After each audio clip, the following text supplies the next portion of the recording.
Kia ora and welcome to Just the Job. Now today we have 3 more varied and exciting careers for you to take a look at. First up, Lisa from Auckland Girls Grammar School finds out the career possibilities as a civil engineering technician. Then Harrison Edwards from Manurewa High School discovers what's involved in being a brewer. And finally, Hayley Thompson from Onehunga High School spends a couple of days discovering the career possibilities as an educational psychologist. So let's get the show on the road as Lisa takes a look at a career as a civil engineering technician. Hi, my name is Lisa. My favourite subjects at school include mathematics, so calculus and physics, and therefore I'm looking at the job of being a civil engineering technician. Civil engineering technicians handle the technical details for building and maintaining infrastructure projects such as roads, bridges, tunnels, buildings and wastewater systems. Opus International Consultants is New Zealand's largest infrastructure consultancy with 36 offices nationwide. They provide design and project management across a wide range of sectors and as a leading global consultancy offers career opportunities across a wide array of engineering disciplines. Mel Wright is a civil engineering technician with Opus and she'll be showing Lisa some aspects of her job. First thing we have to do is learn about safety, and you've gone through an induction, which is great, so now we need to go and get you your safety gear. Lisa is kitted out in safety gear. We look super cool. Then it's off to Auckland's Northwestern Motorway extension where she's going to help with a soil nail test. On this site, soil nails have been sunk 12 metres horizontally into the earth to anchor the retaining walls of the overbridge. The soil nail is then tested to check the integrity and load-bearing capacity of that particular layer of earth. On this job, there's 3 layers. There's a clay layer up top, up higher. There's a weathered sandstone layer, and at the moment we're an unweathered sandstone layer, so that's the layer we're going to test, and I'll get you to record all our readings and stuff for us. And the way this test works is we've got a jacking system set up here. We apply a force to the saw nail to try to pull it out, and we measure the extension of that corresponding to it.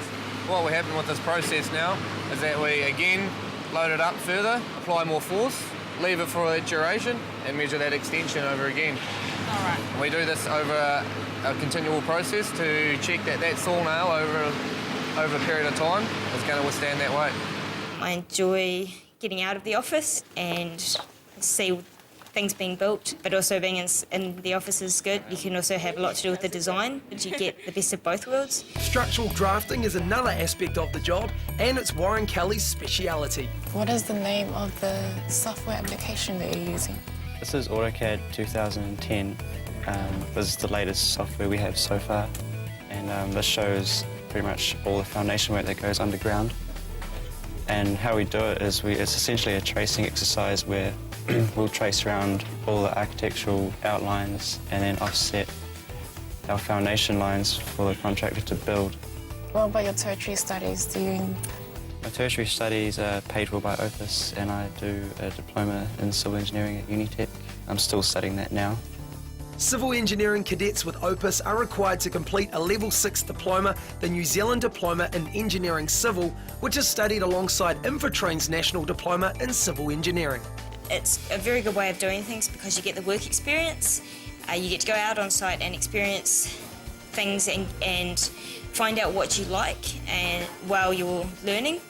So by the time when you're finished, you have your qualification, you have work experience, and you also know where you want to go.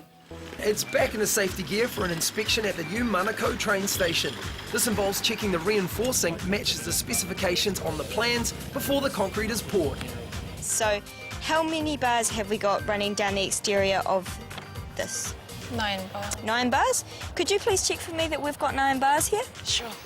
Engineering is great for anybody who really 9 likes to make a bars. difference, who likes to solve problems and see things that they've been doing 200. getting built. 200. That's great. So this means that this reinforcing complies with our plans. Let's go and do some surveying. They also have to check that enough dirt has been excavated from the floor of the new station. Now this is a surveying equipment. You've got the tripod and we've got a sockier on here. It's used to measure distances and heights. What we're going to do today is measure over here. We have a cut, so they want the level of the soil to be 2 metres below.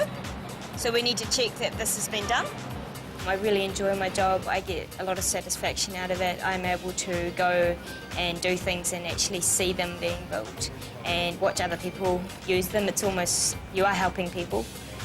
You are building roads and buildings and, giving people fresh water and taking their waste. It's a very rewarding job because you're dealing with people a lot of the time and you are making their lives better. 400 millimetres. To help her visualise the final result, Mel shows Lisa the Grafton railway station. This is a similar situation to what we saw in Manukau. Oh look, there's the concrete lines that we saw. Yes, very similar. So hopefully when Manukau's finished, it will look something like this. So does Mel think Lisa is on track for a career in the industry? I think Lisa did really well, especially in the surveying, and I wish her all the best in her career path. There is more to civil engineering than I actually expected, and hopefully in a couple of years' time I'll be looking at becoming a civil engineering technician.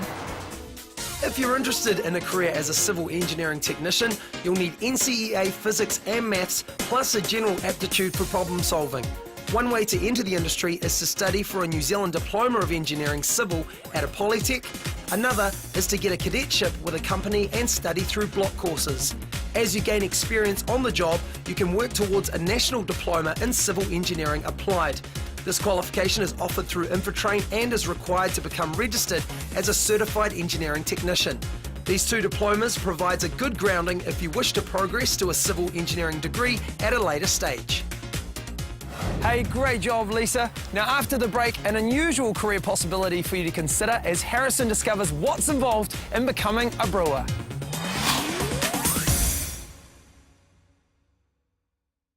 Welcome back to Just the Job. Now, quite an interesting mix of careers this week, and the next one is quite unusual as Harrison discovers the career possibilities in the brewing industry. Hi, I'm Harrison Edwards. I'm 17 and I go to the Manurewa High School. I'm interested in food tech, and so today I'll be looking at a job as a brewery worker. And introducing Harrison to the brewing aspect of the job will be Natasha O'Brien, DB's Senior Project Brewer. The history of DB Breweries is that we've been brewing on the site since 1929. The operation has since expanded out into 4 breweries that operate around the country. We've got 2 modes of fermentation here. We have continuous fermentation, which was pioneered by a great man called Morton Coots. It's extremely rare worldwide. And we also use traditional batch methods of fermentation, which is what I'm going to take Harrison through today. Okay, Harrison, let's investigate the malt. Okay, so all malt's not created equal, so you get different types of malts and you get a whole multitude of flavours coming out of the malt. So have a taste. It really tastes like malt biscuit. Yeah, malt biscuit, yeah. So these quite often are used for your lighter lager type beers. And then if you try this one on the other hand, it's like burnt coffee, isn't it? It's so different, isn't it?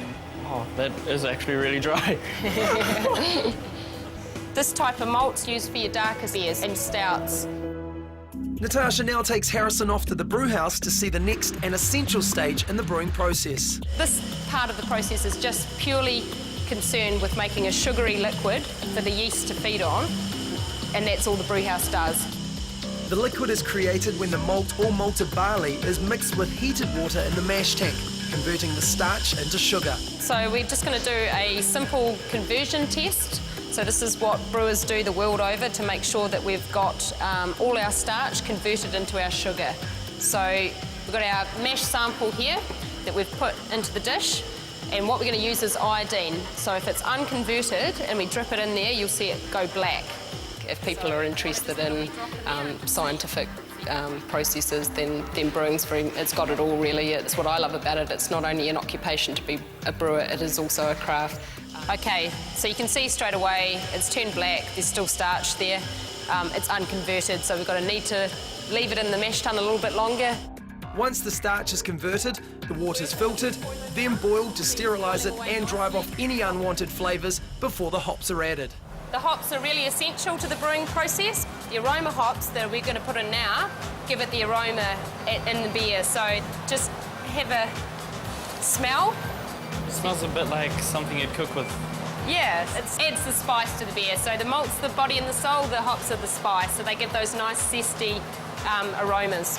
So if you want to weigh out 2.7 kilos, There's a variety of paths into the brewing process. You could do what I've done, in which you study in a science or an engineering capacity.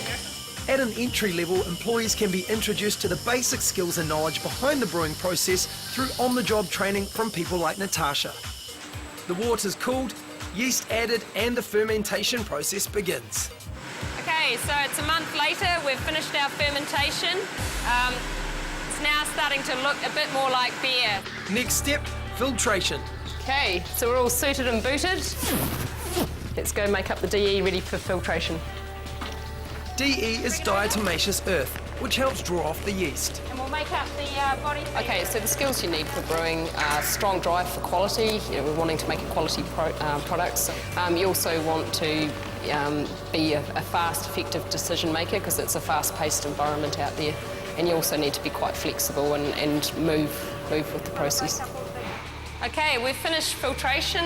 We've taken the yeast out. Let's have a look at our finished product. It's looking pretty good, isn't it?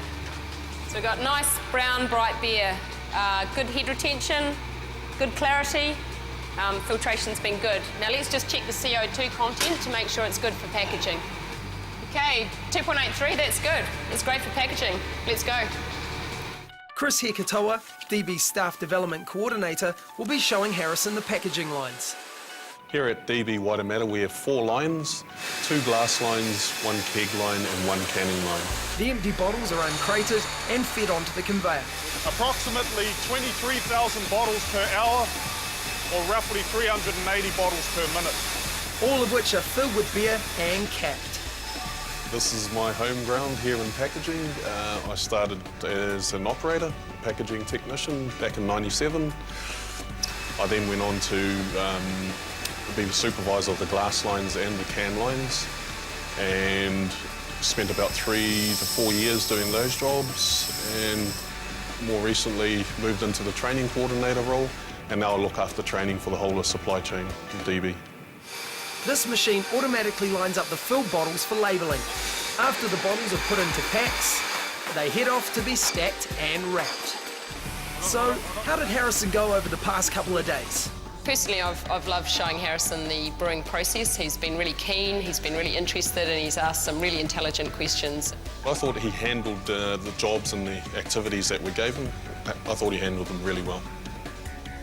The parts of the job that I really enjoyed were the environment. Everyone was really friendly and keen to help me out with stuff that I never knew. And all the robots, they're pretty cool. To become a brewery worker, an interest in beer and technology is a great start. Useful subjects include maths, English, computer studies and sciences, especially biology and chemistry. Employees will learn the fundamental skills and knowledge on the job, and from there can progress to higher roles with the National Certificate in Food and Related Products Processing as the training pathway. Unit standards specific to brewing and packaging processes can be selected. Well, thanks for the insight, Harrison. Awesome stuff. You did great, man. Now, if you'd like to find out more information on the brewing industry or any of the careers that we're featuring, grab a pen and paper, because I'll be giving you the details of our website later on in the program where more information can be found. Now, after the break, Hayley's going to be finding out about the work of an educational psychologist.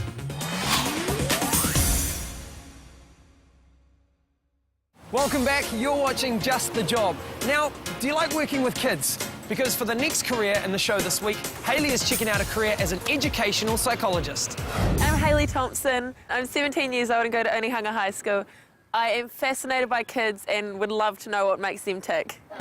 So we're giving Hayley a taste of the work involved in being an educational psychologist. Educational psychologists are predominantly concerned with how students learn and develop, and often focus on subgroups such as children and young people with learning or behaviour difficulties. Hayley's going to spend a couple of days in the company of Sarah McGregor, who is a psychologist who works for the Ministry of Education. Hi Hayley, I'm Sarah. Come on in and I'll show you around. A psychologist doesn't fix an individual. What we do in the case of our work with children is we go in and have a look at the environment around that child and what can we do to manage and support that environment so the child finds it easier. What's your interest in children? I love to work with kids. They're a lot of fun to be around. Oh, cool. Well, maybe you'll learn some tips on how to work with them today. Hopefully. Jake is an 11-year-old boy whose behaviour at school has been giving cause for concern for some time. His case has been referred to Sarah, and today Sarah and Hayley will go and see Jake's mum to find out more about him. Part of what we do in our job to get a better understanding of the child is go and speak to the family, and if the family invite us, go into the home environment.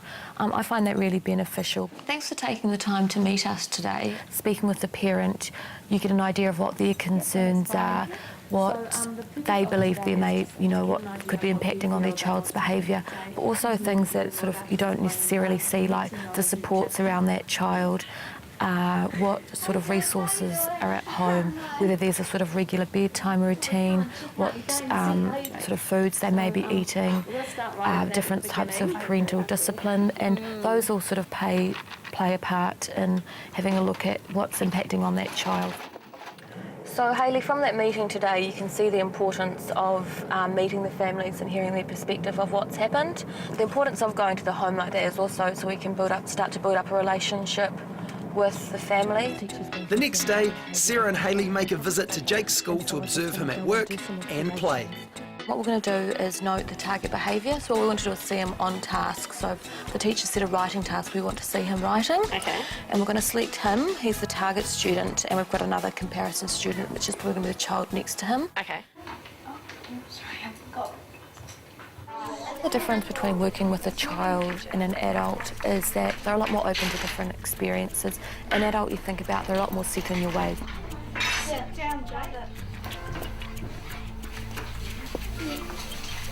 Jake.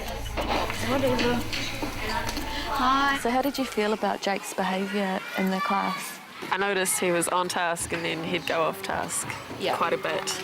Yeah. And then the teacher would come in and he'd get on task again. Yeah. It's not always obvious what is the trigger or what's happening behind that child's behaviour or learning that we're seeing. So I sort of liken it, the tools we used, as to using your keyboard and your mouse to get into a computer. To get into how the child's feeling or thinking, we use a range of different assessments. Sarah has now gathered enough background material on Jake to call an IEP meeting. At this meeting, Sarah will share her assessment information and facilitate the development of a behaviour plan. An IEP is an individual education plan meeting, and the people that attend that are those that are having sort of immediate sphere and influence on that child in the educational setting. We had the resource teacher of learning behaviour, you had Jake's teacher, the headmistress, we had the parent there. It's really important for the parent to be there. The purpose of the IEP meeting is for us to share our knowledge of what we've learnt. He's often out of his seat calling out. He really struggles to follow anything through. I found his reading and maths are good. And from there, pull that knowledge, pull out a few key things to work on, and what are our next steps for Jake. Having found out more about his background, it's time to meet up with Jake himself. What do you think is happening, some of the things in class for you that might be a bit difficult? Calling out. Yeah? Yeah, that's one of the things I noticed. And also another thing I noticed was you get out of your seat a lot. Does it have needles or pins on the bottom of it? That you've seen. Now Sarah has quite a lot of information on Jake. She feels she needs to talk through the case with her supervisor, who is always there to help. What you think? Just to confirm, we're not leaping in too soon. Sometimes students come in with really severe and challenging behaviour or really difficulties with learning, and over a period of time you are putting in intervention and you are influencing thinking of educators, of parents, of the child. So you do have the capacity to influence change, and it's really rewarding at the end of it to see that, gosh, change has been made, and look at this young person. This person is now achieving, hasn't been excluded from school. You were able to make a difference. What I would do is I would continue with the monitoring and do a few more observations. Being a psychologist is a career you can take anywhere. We're valued overseas very highly. There's other organisations and government departments that also value the skills that we bring too. So there's a lot of scope for practice. There's a lot you can learn and so many different avenues you can go down to specialise in. The ministry psychologists that I work with seem to really enjoy the job and the challenge of actually working with teams of people and getting positive outcomes for students. You would see progress. You would, you'd really see that you're making a difference. Hayley was great over the last couple of days. She's enthusiastic, outgoing, and built up a great relationship with Jake. Those are all traits that would stand her in good stead as a psychologist. I've discovered that there's a lot more to being an educational psychologist than what I thought. It's a very varied role and there's lots of rewards, and I definitely think it's a career for me. To become an educational psychologist, you will need a bachelor's degree in psychology, education or teaching, followed by a recognised postgraduate qualification in educational psychology. A one-year postmaster's university qualification in educational psychology with supervised internship work in a field as approved by the New Zealand Psychologist Board is also necessary. Useful subjects to study at school include English and maths with statistics. Previous experience in teaching, social work, behaviour support or vocational guidance counselling is helpful. If you want to know more, then talk to the Ministry of Education and think about looking for work experience in welfare and education settings as you gather your qualifications together. Jake's situation in this program was staged and Jake and his family were played by actors. Well, it definitely looks like fascinating and rewarding work. Now, there are so many diverse and exciting careers out there. To make an informed choice sometimes can be a little tricky. But maybe Sarah from Career Services can help. She's up next with some great advice on finding the right job for you. At Career Services, we see hundreds of young people every year who say, I should know by now what I want to do, but I don't. With so many options, it can be really confusing and hard to choose. Some people just know what they want to do, so for them it's a matter of figuring out how to get there step by step. But for everyone else, it's about getting started in something that's interesting, giving it a go and seeing where it might lead. Careers.govt.nz has some great interactive tools to help you start figuring it out. Well, that's it from us. Thanks to everyone who featured in today's program. We'll be back again next week with 3 more exciting careers, plus, of course, more career tips to help you find that perfect job. Now, if you'd like more info about any of the careers you've seen this week, or just more info about how to make that right career choice, easy, jump on our program website, tvnz.co.nz/justthejob. So best of luck, and I'll see you again next week.